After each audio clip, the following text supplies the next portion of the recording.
or something, something like that. And so I try not to take it as personal, but then also people that I have to work with all the time. I mean, I'm in those spaces all the time where everybody knows everything, right? Everybody is an expert at everything. And for me, I'm quiet. I listen, I observe, and then, I may take that person by themselves afterwards. Say, hey, I have a couple questions for you, right? To bring up something that maybe they spoke about during that conversation when all the ruckus was going on. And I wait till we had time to process everything, right? And then say, well, tell me more about that. And 9 times 10, a lot of times people just want to be heard. They really just want to be heard. And then once they feel like someone has heard their voice, they're okay. Right? And then some people want to be heard all the time. And then, those people, that's a whole different breed of person. But a lot of times people just feel like they're not being heard. So I don't know. It's complex. Mm-hmm. It's complex working with humans. Yes. Indeed it is. Yes. I agree. In service work, I'm sure you see it all the time. We are having a difficult time over here. Oh. Hi. As we have this kind of discourse, one of the things that occurs to me is this is sort of like a little bit of kumbaya. And out in the world, we have a lot of people who, by accepting those who might otherwise have not been accepted in our society, those who always have been in power, are feeling marginalized. So how do you respond to the person who says, well, yeah, but you're taking something away from me by giving it to another instead of expanding the table? It's finite. So can I make sure I'm hearing you right? Because I'm a very transparent person, so I don't mind us saying things as they are. So are you saying potentially that if somebody may be a white male, right, and their job is being taken from them or given to someone else, that may be, or they perceive it that way? Or the student who now sits in a classroom with a transgender student who is open about being transgender, or the CEO who's always been the male and now they're being invaded by females. It's as we broaden our perspectives and are more inclusive and more open about inclusivity in our communities, you do hear people saying, well, in the process of doing that, you're taking something from me. Yes. And that's what I want to know how you respond to that. First of all, I appreciate you saying that, because I have been begging people to come to this table and talk about that, because that is a real thing. Mm-hmm. And I have said 1,000 times that I do not want this to be kumbaya-ish, right? Mm-hmm. I want us to be real. And so I appreciate you for sharing that, because I hear from people all the time in private conversation that they feel that they are being, and I tried to allude to that earlier, being vilified or kind of ostracized based on, let's just say it, a white male, right? I'm a white male, and now I feel like it's something wrong with me for being white. So if anybody wants to add to that or answer her question, yeah. I would love, yes, please, Jordan. So,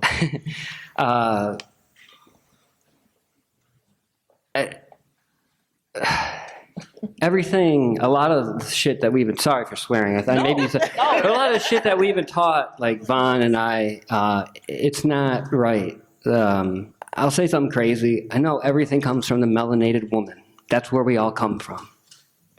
Okay? For real. And saying that as a white dude or Albion or whatever the original word for us, I'm cool with that. I am very, I'm beyond cool with that. I felt like when I learned this, because it wasn't in school, I'll tell you that, I had do you know of any Egyptian philosophers, or the word before the Greeks called it Egypt was Kemet? So yeah, I know. It's a lot of heavy stuff. So, and we don't know any Toltec philosophers or Olmec philosophers, and these are Aboriginal people, right, from Mexico. So what's being taken away is kind of a whitewashed version of the rulers that have been ruling over us. And for me, growing up, I saw that as the person who looks like me, male. and it is very, very directed that way.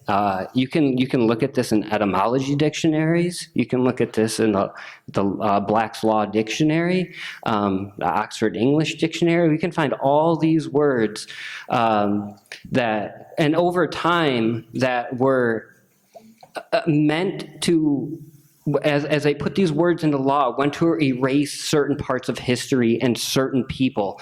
And this happened also to my grandmother, as she remembers being an Oneida and then being called the red race and then being called Indian and then being called Native American. So, and as you go through history and look up these words and what they mean and apply them to law, it is super confusing. And that, what I believe, is finally being taken away, and we're going to be given the true history. And I know this is heavy, and it's probably, and it goes on way beyond this table, but that's what I'm saying, is that we were lied to, like, big time, by people who look like you and I. And I brought this bag of books just in case, like, so, you know, because I wouldn't say it if I didn't find it. But I wanted to say also how freaking hard it was to find stuff written about this. Like, it's not in college. I didn't find it there. It's not. It took me a decade to finally find books on ancient Kemet and the Toltecs. You know, like, this stuff is not taught to us, and no one like you who look like us, we don't know about it. It's been kept secret from us for, well, various reasons. And yeah, so I think that, like, the perception and the sentiment that whoever those groups have towards that is, it is dangerous that people think that way. Because, like, they're so tied into, like, well, I thought the Greeks were the philosophers, or like, well, the Greeks went to Egypt, and then they burned down Alexandria to kind of cover, you know what I mean? It's like, and I don't care. I love saying it. It's like, it's what's right. It felt like I finally found what I was looking for. And I don't know how other people feel about, you know what I mean? Like, I never talk in the open about this because it kind of changes history. You're talking. Thank you, Aaron. No, thank you for sharing that. You know, it's interesting because I am a person that believes in balance, right? And so I love history. I love all the things, and so I of course can resonate with that, right? And then I also resonate with you know, if I have a white friend, right, that feels as though, you know, because people say to me all the time, well, I wasn't there during that time, right? I didn't do that. And sometimes where they feel like they may be being again, held accountable for things that they may not have been, have taken part in, right?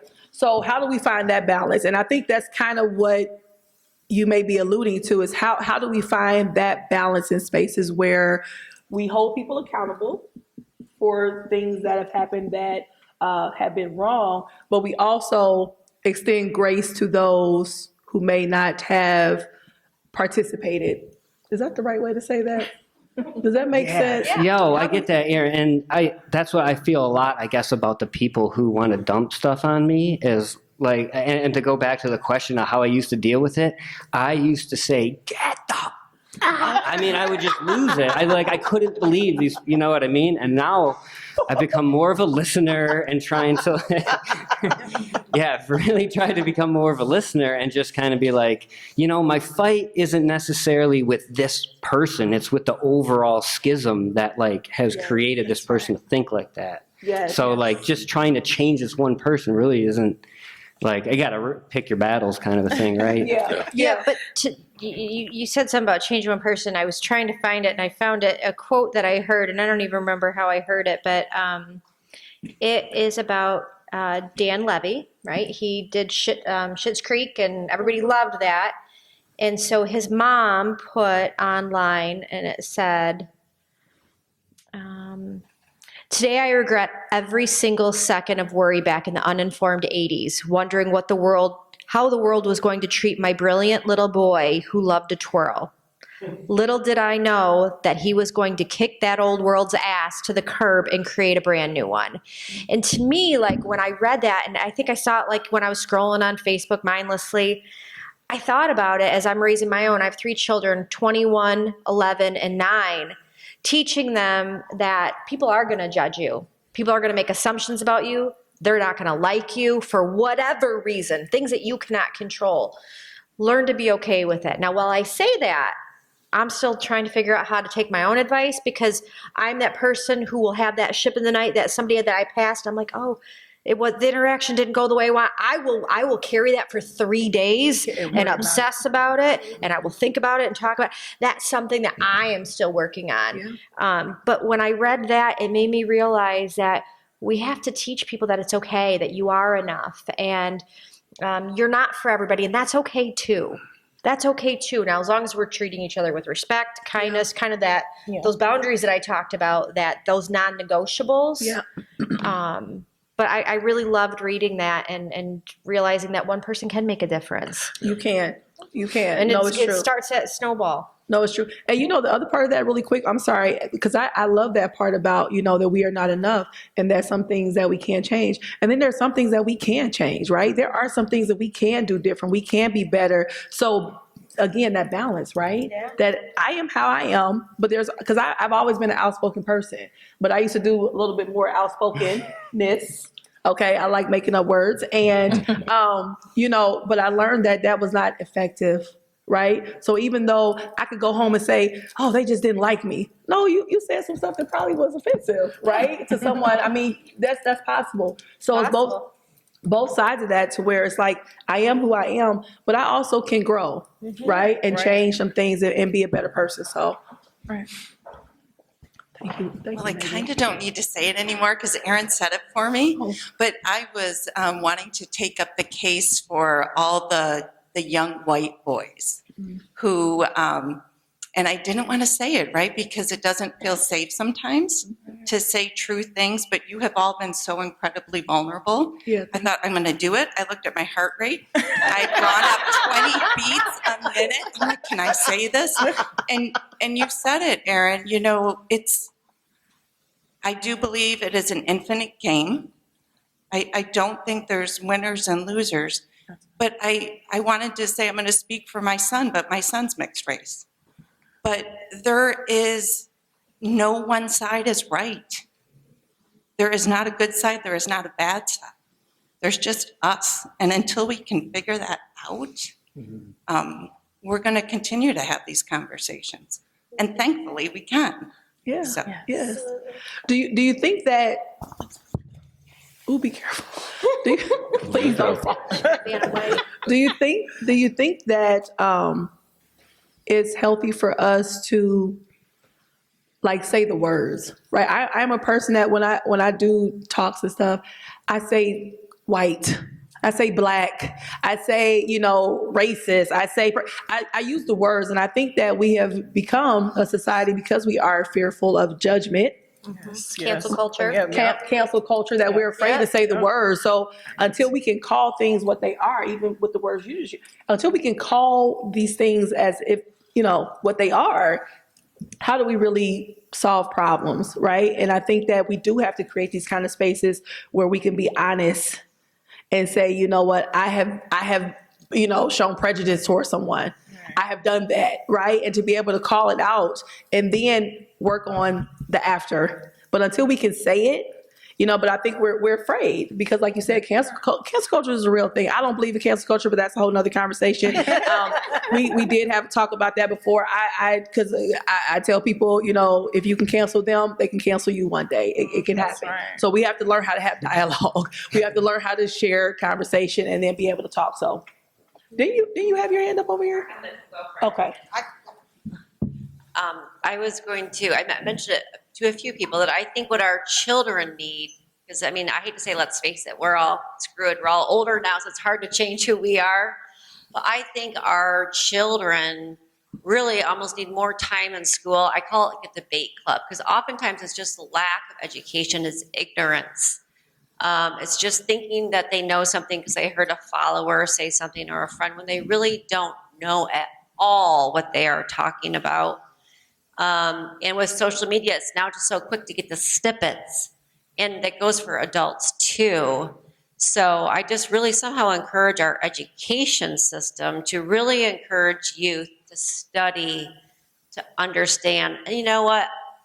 It's okay if, I look in the forest and oftentimes the clumps of oaks are together and the clumps of aspens are together and the clumps of pines, but they're all beautiful together. So it's we may always primarily have our group of people that look like us, but doesn't mean we don't love and respect each other, and that each one of us are children of God and we're beautiful people and each are valued. So whoever in this room can influence our younger generation to be educated and have the conversations and make the space. Thank you.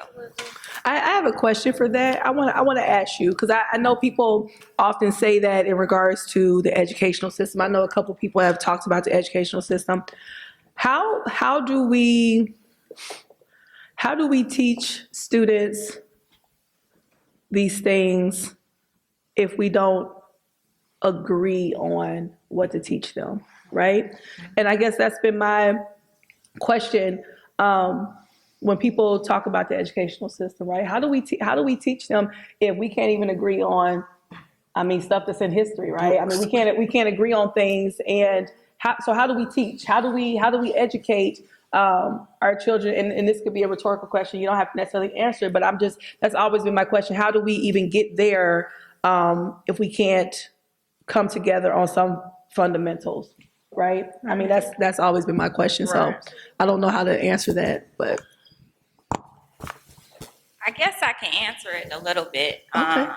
I'm a social worker and I'm an advocate for youth that have disabilities. I have a son myself that has Down syndrome. I have my son walk in rooms that nobody expects for him to walk into. He just recently joined the Kappa League.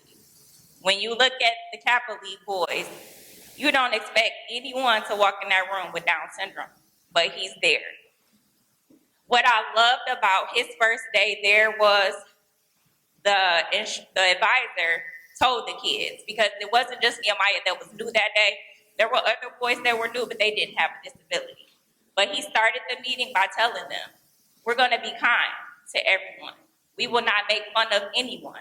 We will not say mean things. He just fit right in. So then when they had a little break and the advisor came over and he was like, talking to me and stuff, and they started telling me, about they had a Kappa that had pledged that had a disability. And I asked him, would you like for me to teach the group about Down syndrome? He said, you know what? I don't know much about this Down syndrome, but I want to learn. So I'm going to do the research myself, and then I'm going to teach them. Do you want Nehemiah in the room? When I teach there's like 40 young men that are Kappas. My son attended the Black History Program event that they had. I was not able to make it, but I have my eyes that are in the room. And they were just talking about, like, all my sorority sisters were texting me and just explaining to me how all the boys were doing so well with him, like they were kind to him. So even if they aren't being taught at home to be kind to individuals that have disabilities, they're going to learn in the Kappa League. Right. So that's what I do. I have my son walk in rooms that they don't expect for him to walk in. Yeah. Thank you. Ooh, you having a hard time with that dress. First of all, thank you all for opening yourselves up to us and this beautiful dialogue and sharing this space. Sorry, I'm holding your hand too. I just wanted to share that I grew up in a extremely small, white, poor, uneducated area with extremely bigoted family, all multi-dimensional bigots, I'll call them. And it really took me a long time to unlearn all of the things that I was taught. And I will never unlearn all of the things or learn all of the things, right? But the biases that I find I struggle with the most to unlearn or remove from myself are the things I struggle to like about myself, right? Like I can learn from other people. I can make myself a minority in spaces so that I can learn from experience. But those biases and judgments that I place on other people still are, I have to ask myself, what is this triggering in me? What is it what is it teaching me about myself so I can be mindful and dig deeper. So that's been my experience, and hopefully that'll be helpful to someone. Thank you. Thank you. Thank you. I love what you said about asking yourself, why am I bothered by this, right? Ask myself, like, when I see people walk into a room and you see the whole room shift because nobody wants that person in the room, I always ask, okay, what is it within myself that person is impacting me so much that I changed my whole, like, demeanor? What do I need to maybe grow within myself to be able to handle this person coming to the room? That one person shouldn't have that much power over the whole room. It's some work that we have to do. And I think in a lot of this conversation space, we expect for everybody else to change. We want everybody else to be better, and it sounds great. But then the question is, what am I doing? What type of work am I doing within myself to be better and to be able to handle? Because people are going to be people. Right? Everybody is not going to get along. Everybody's not going to agree. And so we have to learn how to coexist in a healthy way. So any other questions or comments or anything? Getting your steps in today, Melissa.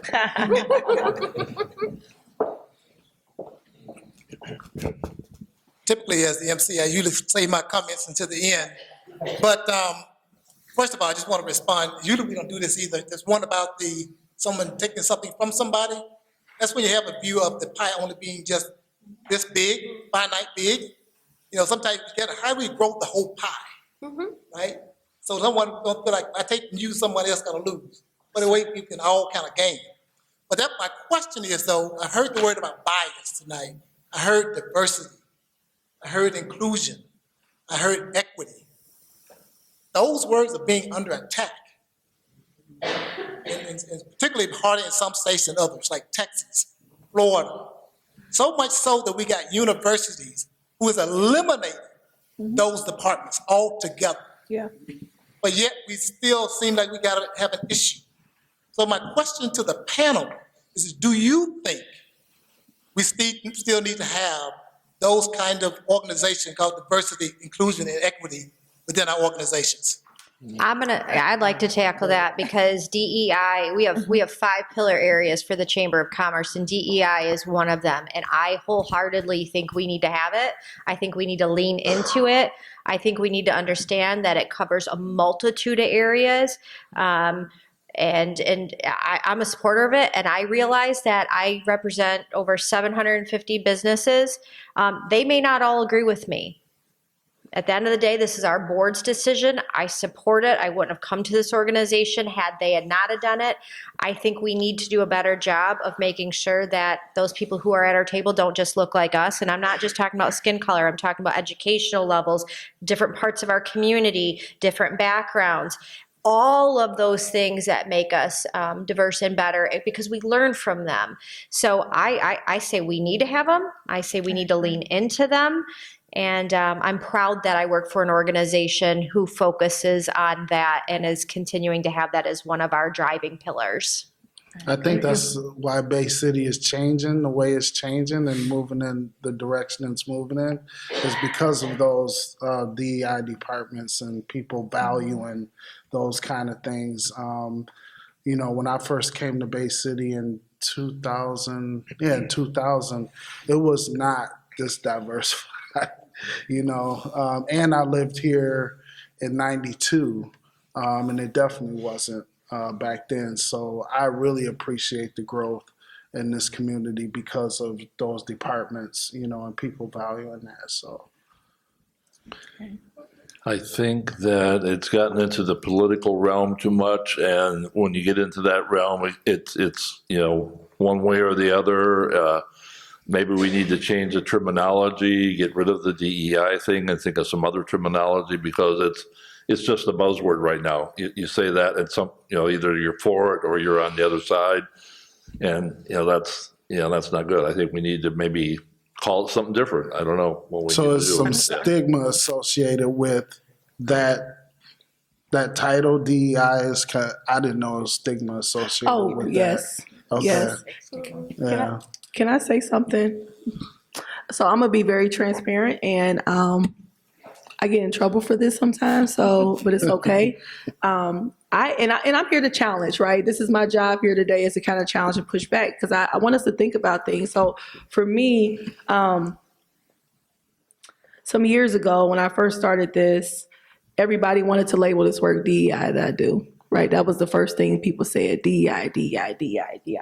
And I specifically asked them not to do that. The spaces that I go in that don't expect me to be there, I know that if I go into that room and say I am a part of a DEI effort, I'm going to lose half of the room. I am. A lot of people, those three letters together just do not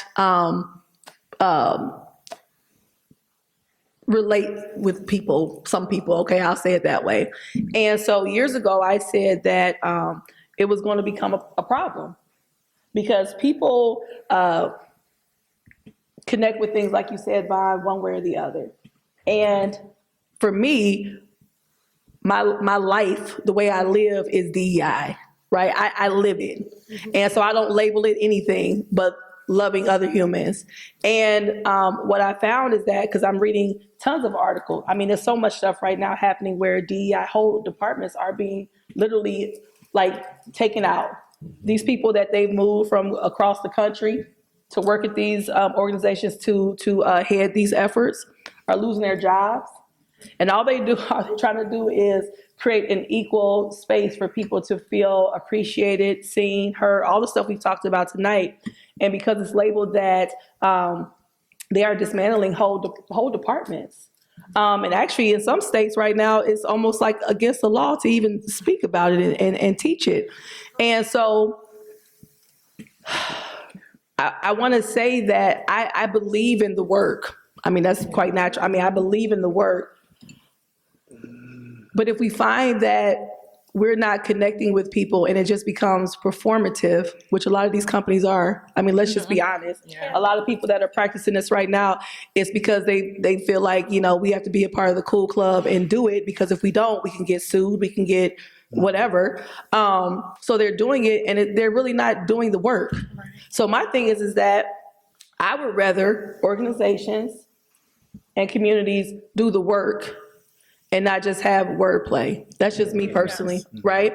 And so if it means it looking like something else to actually do the actual impactful work, I'm okay with that, if that makes sense. Yes, it does. Because right now it's become very performative. Everybody is saying DEI, DEI, DEI, but and it looks good on paper, but they're not actually doing that work. So I like to challenge these organizations that have it. What are you doing to really do that work and connect with the community in a way to where people feel like it's not just performative? And that's not saying that against any particular organization, but it's a lot of people that look like me that feel like it's just performative, right? And so it's like, if you're not going to actually do the work, we all can feel, and I don't want anything special because I'm Black. Don't give me anything special, but if we can't get to a human space where we just treat people like humans, right? I just want to be treated like a human. You know, not 3/5 of a human, but as a human, and not get anything special because you know what I mean? So because to me, it's taking it to a whole nother level when I'm just getting it because, oh, she's a Black woman, let's give her this award, when really, no, I'm doing the work. That's why I should get the award. And I think that's the part that people are missing in this DEI space. And I'm going to stop because I can go down a rabbit hole with this. And I think too many people think DEI is just about color. Like, I look at it like inclusivity. I had a brother who was in a wheelchair up until he passed. Like, I look at DEI so far beyond just color. And I think to kind of minimize the fact that people are working on those initiatives, I mean, if companies weren't doing that, I think there would be an outcry of, well, how come companies aren't doing something to make it better? How come companies aren't doing that? So it's like, you're damned if you do, and you're damned if you don't, because then there's companies working on it, and then people are like, well, you're just marginalizing. Well, no, there's really people who believe in it and understand it and are working at it, and not just from one vantage point. It's getting people with all abilities. It's building a playground in our community that is accessible. It's doing things that make the room for more people at the table. It's not just about skin color, and it's not just about gender. And we have to get beyond that, because if we're talking about DEI and those are the only two things that people jump out, it's about our veterans. It's about making sure that we have women-owned businesses in the community. It's about so many things that I think DEI I think people may have a bias about what their perception of it is, or what piece they're trying to pull out of it, and to think that, certain people only got awards because of their color of their skin. That's I guess disappointing. It happens though. It happens. I mean, it happens, and I mean, it happens. And I think that there are people doing the work, but there are people that are just performing, and it's a real thing. And sometimes, yes, when you are in that marginalized group, you see it. Maybe sometimes when other people don't see it, people are doing the work. I'm not taking away from that, but there are a lot of people that are doing it because it's what you're supposed to do right now. Right. And it's like a fad, kind of like a fad. Very much so. Very much. But what part do we focus on? Do we focus on that part? I mean, there's two. You can focus on it in two different ways. You can focus on it where, they're making this happen, like it's performance based, or you can focus on the more positive side of it. That's I mean, and you can have a department. I mean, you can get rid of an entire department, DEI department, but I still think that there should be someone within the company that's focused on those kind of efforts. It doesn't have to be a whole department, but it should be a quality control kind of a thing that's within a company. That way. That's a big topic. Yeah. It is. That's a big topic. Josie? Well, I was just going to say it piggybacks off of the question we had earlier, where how do you make somebody feel like something's not being taken from them? And the problem with a lot of the DEI initiatives is they are performative. So if somebody is seeing from their